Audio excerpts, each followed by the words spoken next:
Knowledge for GIS and IT tools में। आज हम लोग पढ़ेंगे लिस्ट इन पाइथन। लिस्ट क्या होती है पाइथन में? लिस्ट ये बेसिकली होता है कलेक्शन ऑफ एलिमेंट्स। अब ये सेम डेटा टाइप के भी हो सकते हैं, डिफरेंट डेटा टाइप्स के भी हो सकते हैं। चलिए, पहले हम लोग थोड़ा सा थ्योरेटिकल पार्ट कवर करेंगे, उसके बाद में हम लोग इसको प्रैक्टिकल करके भी देखेंगे।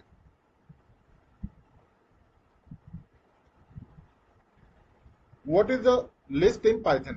Definition है, a list is a built-in data structure in Python that stores an ordered collection of items, characteristics, ordered, mutable, dynamic and indexed। क्या मतलब हुआ? म्यूटेबल का मतलब होता है कि हम जो वैल्यू को चेंज कर सकते हैं। हम लोग जो है कोई लिस्ट बनाई और हम लोग चाहते हैं कि उस लिस्ट को हम लोग चेंज कर सके, वो हम लिस्ट में चेंज कर सकते हैं, जबकि स्ट्रिंग में नहीं चेंज कर सकते हैं। डायनेमिक, हम किसी भी एलिमेंट को किसी भी पोजीशन पे चेंज कर सकते हैं, इंडेक्सिंग की मदद से उसको एक्सेस कर सकते हैं। अब हम लोग सबसे पहले देख रहे हैं क्रिएटिंग अ लिस्ट। इसका सिंटेक्स होता है जैसे मैंने यहाँ पे दिया हुआ माई लिस्ट आइटम्स। देखिए, स्क्वायर ब्रैकेट से डिफाइन करते हैं लिस्ट को हम लोग। उसमें हम लोग आइटम 1, आइटम 2, आइटम 3 इस तरीके से कॉमा सेपरेटेड वैल्यू लिखते हैं। ये आप लोगों को दिख रहा होगा। मैंने एग्जांपल लिया फ्रूट्स का, फिर स्क्वायर ब्रैकेट्स लिया, उसमें एप्पल, बनाना, चेरी। ये आपकी लिस्ट क्रिएट हो गई। ये देखिए, अब लिस्ट को एक्सेस करना है, सिंपल आप प्रिंट कराएंगे फ्रूट जीरो, वो आपको रिटर्न करा देगा इंडेक्स की वैल्यू।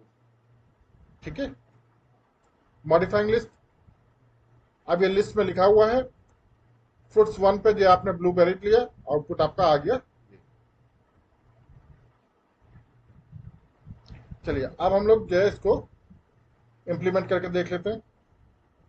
वीएस कोड ओपन कर रहा हूं।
यहाँ पे जाइए, हम लोग ने एक फाइल बनाते हैं।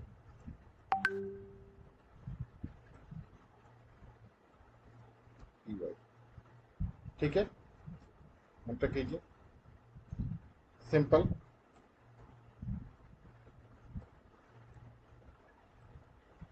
स्क्वायर ब्रैकेट लगाए,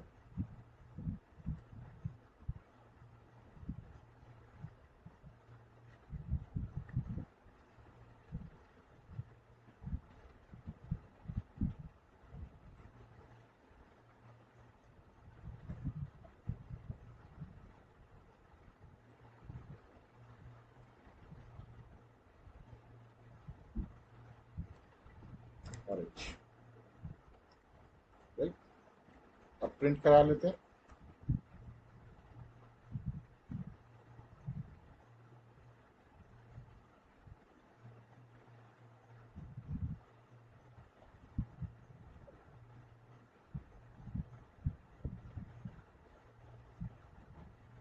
देखिए, ये आप लोगों को दिखाई पड़ रहा होगा।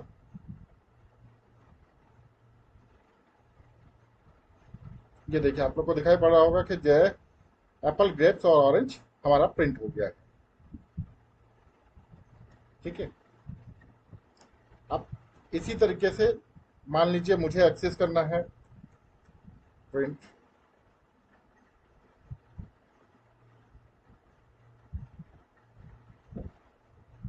माई लिस्ट दिया, अब इसका इंडेक्स दे दिया, ये इंडेक्स स्टार्ट होता है, ये देखिए मैंने 1 दिया। अब चलिए इसको फिर से मैं रन करा देता हूँ। ये देखिए इसने क्या रिटर्न कर दिया, आपको ग्रेप्स रिटर्न कर दिया। ठीक है, यानी कि एप्पल जो है वो 0 पोजीशन पे है, ग्रेप्स 1 पे है, ऑरेंज आपका 2 पे है। सिमिलरली आप 2 प्रिंट कराइए, आउटपुट देखिए ऑरेंज आ गया। अब इसको मैं 0 कर देता हूं, ये देखिए एप्पल आ गया। ठीक है, ये आज आपने देखा कि कैसे हम लोग लिस्ट को जो यूज करते हैं, कैसे हम लोग लिस्ट क्रिएट करते हैं, और कैसे उसके एलिमेंट्स को हम लोग एक्सेस करते हैं। अब इसमें मैंने आपको बताया था अलग अलग data type, different data types भी आप स्टोर कर सकते हैं। जैसे अभी तो ये मान लीजिए स्ट्रिंग था, अब इसी में आपने तो इट, चलिए अब मैं इसको करता हूँ 0 1 2 3 4, मैंने दिया 4। चलिए प्रिंट कराता हूँ, उसने रिटर्न करा दिया 85। तो यहाँ आपने देख लिया आज कि कैसे हम लोग सेम डेटा टाइप की लिस्ट भी बना सकते हैं, डिफरेंट डेटा टाइप्स की भी लिस्ट बना सकते हैं, और डिफरेंट डेटा टाइप्स को एक ही लिस्ट में हम लोग प्रिंट करा सकते हैं या स्टोर करा सकते हैं। उम्मीद करता हूं कि आपको लिस्ट का ये टॉपिक समझ में आया होगा। अगर इसमें कोई कंफ्यूजन है तो प्लीज आप लोग कमेंट करके मुझे बताइए, तो मैं आपको फिर से इसकी प्रॉब्लम को रिजॉल्व करने की कोशिश करूंगा। Thank you.